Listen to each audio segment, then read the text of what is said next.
కరీంనగర్ జిల్లా జమ్మికుంట మండలం అంకుషాపూర్ గ్రామంలో గత రాత్రి జరిగిన మొగిలి అనే వ్యక్తి హత్య కేసును ఛేదించిన పోలీసులు తనతో అక్రమ సంబంధం ఉన్న మహిళతో అసభ్యంగా మొగిలి ప్రవర్తించాడని గతంలో ఆ మహిళతో కలిసి కేసు పెట్టిన మహేష్ కేసు పెట్టిన అనంతరం తనను ఆ మహిళను కించపరచడంతోనే హత్య చేసినట్టు ఒప్పుకున్న నిందితుడు మహేష్ హత్యకు ముందు యూట్యూబ్ లో హత్య చేయడానికి ఆయుధాల తయారీకి సంబంధించిన వీడియోలను శోధించిన మహేష్ అర్ధరాత్రి ఇనుప రాడ్డుతో కొట్టి హత్య చేసి ఇంటికి వెళ్లి బట్టలు మార్చుకున్న నిందితుడు మహేష్ ను అరెస్ట్ చేసి ఇనుప రాడ్డు మొబైల్ ఫోన్ బైక్ ను స్వాధీనం చేసుకుని రిమాండ్ కు తరలించిన పోలీసులు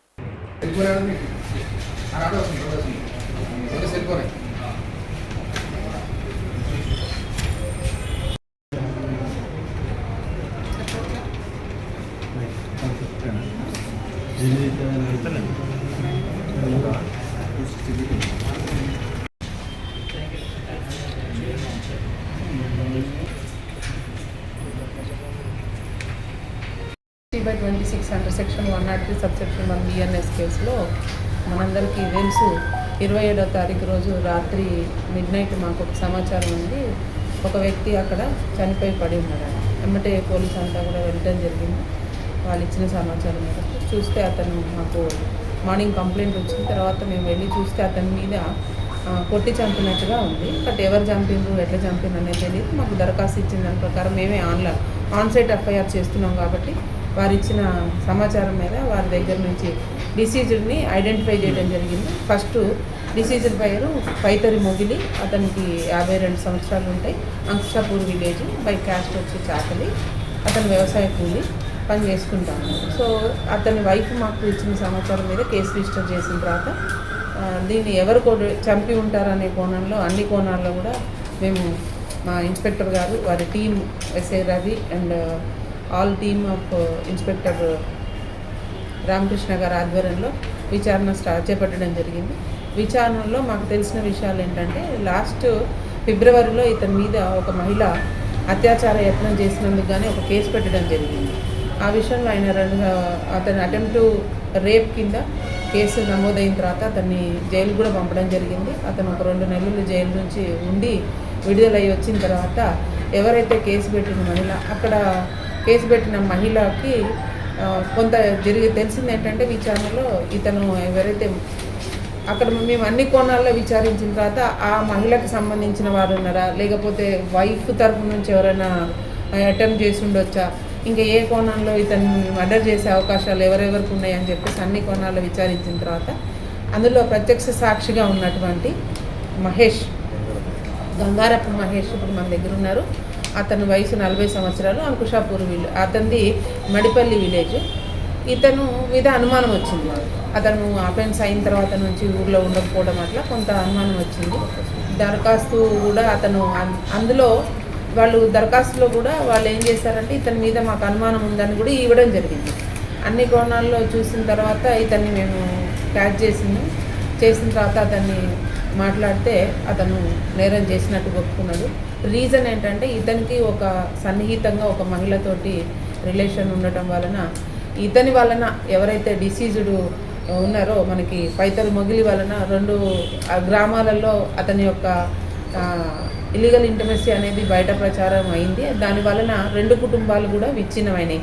ఇతని వైఫ్ పిల్లలు కూడా ఇంట్లో నుంచి వెళ్ళిపోవడం జరిగింది. ఎవరికైతే సాన్నిహిత్యం ఉన్న మహిళతో కూడా మహిళ వాళ్ళ భర్తతో కూడా ఆమెకి ఇబ్బందులు ఏర్పడి ఆమె కూడా ఇతనికి కొంచెం దూరం అయిన పరిస్థితి ఉంది. అటు ఆమె కుటుంబం ఇటు ఇతని కుటుంబం కూడా 2 విచ్ఛిన్నమై నష్టం జరిగింది. కాబట్టి వీడు ఇట్లనే ఉంటే ఇంకెప్పటికైనా కానీ ఇబ్బంది అవుతుంది. పైగా ఇతను ఎప్పుడు చూసినా కానీ నువ్వు నన్ను ఏం చేసినవరా మహా అంటే జైలుకి పోయినా అన్నట్టుగా గల్ల ఎగరేసి కొంచెము ఇతన్ని హ్యూమిలేట్ చేస్తే ఇతనికి లాభం లేదు, వీడిని ఎట్లయినా చంపాలని. ఎట్లా చంపాలి అనే దాని మీద అతనికి ఒక ఆలోచన వచ్చిందంట.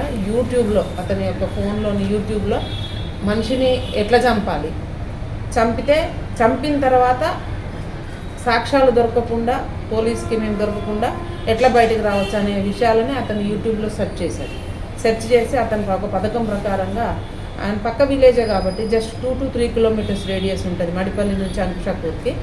ఆయన అదును కోసం చూస్తున్నాడు. చూసిన వెంటనే అతనికి ఏం జరిగింది, పీరీల పండుగ రోజు అతని హ్యాబిట్ పీరీల పండుగలో ఖచ్చితంగా ఆయన పార్టిసిపేట్ చేస్తాడు ఎవ్రీ ఇయర్. అదేవిధంగా మొన్న కూడా 27th రోజు సాయంత్రం అతను మడిపల్లి గ్రామానికి వచ్చిండు, అంకుషాపూర్కి వెళ్ళిండు, మళ్ళీ మడిపల్లి గ్రామానికి రిటర్న్ వచ్చి అక్కడ ఉండగా ఇతను గమనించిండు. ఇక ఆయన గమనించి ఒక ప్లాన్ చేసుకొని ఇతను ఎట్లానే వెళ్ళాలంటే అంకుషాపూర్ వెళ్ళాలంటే వీళ్ళ యొక్క పొలం దాటినాకనే వెళ్ళాలి. సో ప్లాన్ ప్రకారం ఒక ఆల్కహాల్ కొనుక్కొని వాళ్ళ పొలం దగ్గర మనకి కల్వర్ట్ ఉంటుంది, ఆ కల్వర్ట్ మీద కూర్చొని అతను వచ్చే సమయం కోసం వెయిట్ చేస్తూ అతను వచ్చిన సమయంలో దాదాపు రాత్రి 11:45 ఆ సమయంలో ఒంటరిగా వస్తున్న సైకిల్ మీద వస్తున్న మొగులిని గుర్తించి ఆయన అనుకున్న ప్రకారంగానే పొద్దున్నే ప్లాన్ చేసుకొని సాయంత్రం వెళ్ళిపోయినప్పుడు ఇది ఇనుప రాడ్ తీసుకొని వెళ్తాడు. ఆ రాడ్ తోటి వెనక నుంచి అటాక్ చేస్తాడు. అటాక్ పడిపోగానే మొహం మీద తల మీద మళ్ళీ ఇష్టం వచ్చినట్టు కొట్టడం జరిగిన తర్వాత ఆయనకి ఆ స్మెల్ చేస్తాడు. చనిపోయినాడా లేదా అని నిర్ధారణ చేసుకునేటప్పుడు స్మెల్ చేసి అతను చనిపోయాడని నిర్ధారణ చేసుకున్నాక అతనికి చూసుకున్న ప్రకారంగా ఎట్లా ఎస్కేప్ చేయాలి అని అంటే ఎవరైతే సాన్నిహిత్యం ఉన్న అతను తరఫున కానీ లేకపోతే భార్య తరఫున వాళ్ళు కానీ వాళ్ళ మీద పోవాలి కేసు అని అంటే అంకుషాపూర్ నుంచి అక్యూజ్డ్ వచ్చిపోయినట్టుగా రేపు పోలీస్ డాగ్ వస్తే కూడా అటువైపు వెళ్ళినట్టు ఉండాలని చెప్పి ప్లాన్ ప్రకారంగా అంకుషాపూర్ వైపు వెళ్ళి మళ్ళీ తర్వాత రిటర్న్ వస్తూ ఆయన మారణాయుధాన్ని అతని యొక్క పొలం దగ్గర పడేసి మళ్ళీ ఇంటికి వచ్చి స్నానం చేసి బట్టలు అక్కడ పడేసి అతను ఊర్లో నుంచి పారిపోవడం జరిగింది. పోలీసులు పెద్దగా లేదు, ఆయనకి అవసరాల నిమిత్తం ఈరోజు ఊరికి వచ్చినట్టు జరగగానే మేము మాకున్న ముందస్తు సమాచారం ప్రకారం ఈరోజు 10:30 గంటలకు అతన్ని మా సిఐ గారు స్వాధీనపరుచుకున్న తర్వాత ఆయన కన్ఫెషన్ చేయడానికి ఈ విషయాలన్నీ చెప్పడానికి సిద్ధంగా ఉంటే పంచుల సమక్షంలో అతను పంచనామా రాసి అతను కన్ఫెస్ చేసిన తర్వాత అతను నుంచి మారణానికి అతను మర్డర్ చేయడానికి ఉపయోగించిన మారణాయుధాన్ని మరియు అతనికి గైడ్ చేసినటువంటి ఏదైతే సెర్చ్ చేసిందో అతని సెల్ ఫోన్ మరియు అతని యొక్క 2-వీలర్ని కూడా ఈరోజు సీజ్ చేయడం జరిగింది. అట్లనే మర్డర్ చేసినప్పుడు అతను యూజ్ చేసిన బట్టలు కూడా నేను స్వాధీనపరచుకోవడం జరిగింది. అట్లాగే ఇతని మీద ఇట్లాంటి వాళ్ళందరూ ఇట్లాంటి తప్పులు చేసినందుకు మర్డర్ చేసినందుకు ఒక చిన్న కారణంతో మర్డర్ చేసినందుకు అతని మీద క్లోజ్ వాస అవసరం ఉంది కాబట్టి అతని మీద రౌడీ షీట్ కూడా ఓపెన్ చేస్తాం. Thank you.